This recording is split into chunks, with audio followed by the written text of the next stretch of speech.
ഇതിപ്പോൾ കരുനാഗപ്പള്ളിയുമായി ബന്ധപ്പെട്ടുള്ള പ്രതികരണമാണ് അദ്ദേഹം നടത്തിയിരിക്കുന്നത്. ഇപ്പോൾ പരിഹാരം പത്തനംതിട്ടയിലേക്ക് നടത്തേണ്ടി വന്നിരിക്കുന്ന ഒരു സാഹചര്യം കൂടിയുണ്ട്.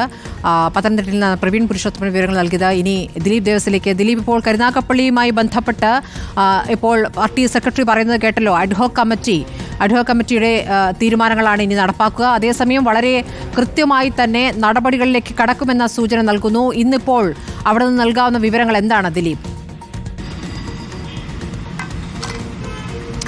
സ്മൃതി, ഇന്നലെയും പാർട്ടിയുടെ സംസ്ഥാന സെക്രട്ടറി എം വി ഗോവിന്ദൻ പറഞ്ഞ തെറ്റിദ്ധരുത്തൽ പ്രക്രിയയിലൂടെ തന്നെയാണ് പാർട്ടി മുന്നോട്ട് വന്നത് എന്ന് തന്നെയാണ്.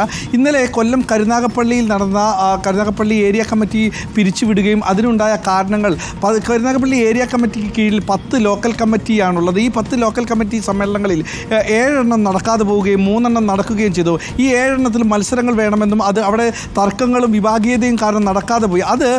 അത് ഈ സംസ്ഥാന നേതൃത്വം കണ്ടെത്തിയിരിക്കുന്നത് ഈ ഏരിയ കമ്മിറ്റിക്ക് മറ്റ് ലോക്കൽ കമ്മിറ്റികളെ നിയന്ത്രിക്കാനുള്ള പോരായ്മകൾ കണ്ടെത്തിക്കും. അതുകൊണ്ട് തന്നെയാണ് ഏരിയ കമ്മിറ്റി പിരിച്ചുവിട്ടതെന്ന് തന്നെയാണ്.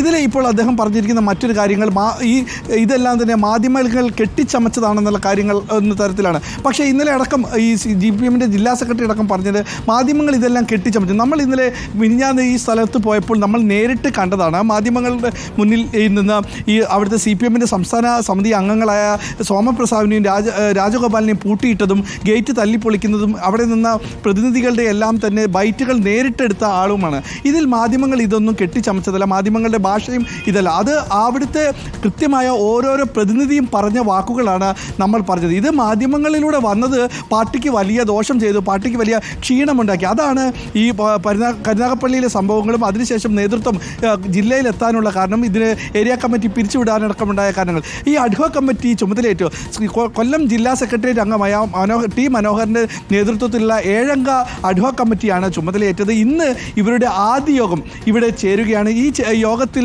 ആദ്യം ഇവർ എടുക്കുന്നത് ഈ ലോക്കൽ കമ്മിറ്റികളിൽ നൽകിയ പരാതികൾ എത്തരത്തിലുള്ളതാണ്, നേതൃത്വത്തിനെതിരെ പരാതി നൽകിയിട്ടുണ്ടെങ്കിൽ ആ പരാതി പരിശോധിക്കുക, പരാതി നൽകിയവരെ വിളിച്ചു വരുത്തി അവരിൽ നിന്ന് കാര്യങ്ങൾ ആരായുക എന്നുള്ളതാണ് ഇവിടെ ആദ്യത്തെ. 3 മാസത്തിനകമാണ് ഇവിടെ ഏരിയ കമ്മിറ്റി പുനഃസംഘടിപ്പിക്കുക എന്നാണ് നമുക്ക് ലഭിച്ചിരിക്കുന്ന വിവരം.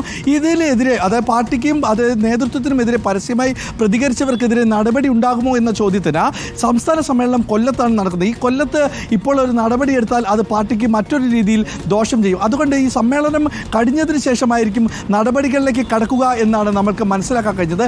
എന്തായാലും അഡ്ഹോക് കമ്മിറ്റി ഈ പരാതിയുമായി കണ്ട് അത് ഓരോരുത്തരെയും വിളിച്ചു വരുത്തി ഓരോരുത്തരുടെ ഭാഗത്തു നിന്നും കേൾക്കാനുള്ളത് കേട്ട് അതൊരു റിപ്പോർട്ട് തയ്യാറാക്കി അതിൽ നേതൃത്വത്തിൻ്റെ ഭാഗത്ത് വീഴ്ച വന്നിട്ടുണ്ടോ എന്നുള്ള കാര്യങ്ങൾ പരിശോധിക്കും.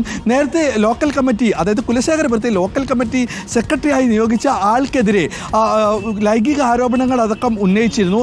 ഇതുമായി ബന്ധപ്പെട്ട് ഇയാൾ പിന്നെ എങ്ങനെ ലോക്കൽ കമ്മിറ്റി സെക്രട്ടറി ആയി എന്നുള്ളതടക്കം ഈ അണികൾ കഴിഞ്ഞ ദിവസം പറഞ്ഞത് ഇതിൻ്റെ എല്ലാം തന്നെ ദൃശ്യങ്ങൾ, മൊബൈൽ ദൃശ്യങ്ങൾ ഉണ്ട്, ഇത് നേതൃത്വത്തിന് നൽകുകയും ചെയ്തിരുന്നു എന്നാണ് പറയുന്നത്.